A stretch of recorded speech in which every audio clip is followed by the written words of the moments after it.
ठीक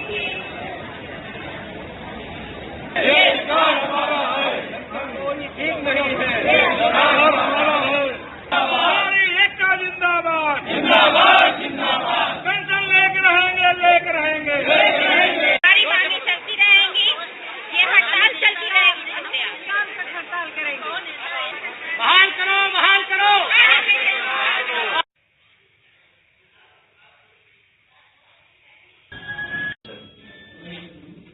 आप photo copy कराओ।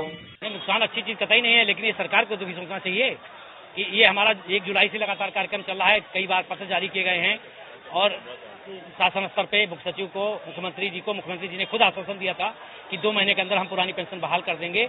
उसके बाद आज तक कमेटी ने कुछ निर्णय नहीं दिया, तो हमारा लोगों को कोई दोष नहीं है। बच्चों के लिए माध्यमिक की जो परीक्षा है और ये माध्यमिक बोर्ड जो है वहाँ के जो परिषद है अपने आप जो अपने स्तर से परीक्षाएं कराते रहे हैं। हम लोगों को एडिशनल जरूरत है जब वो बुलाते हैं, हमारे बगैर भी परीक्षाएं करा सकते हैं। इससे पहले भी कराई है, जब उनको आवश्यकता होती तो बुलाते हैं, कभी कभी हम लोग को नहीं बुलाते हैं, तो उनका भी इसमें सोचने का वो अपने स्तर से देखेंगे, इसको कराए परीक्षा। के सभी शिक्षक और प्रधानाचार्य कार्य पर हैं, सभी कर्मचारी कार्य पर हैं, वो कोई हड़ताल पर नहीं है। केवल बेसिक शिक्षा के कुछ संगठन हड़ताल पे हैं, वहाँ भी सभी संगठन नहीं है।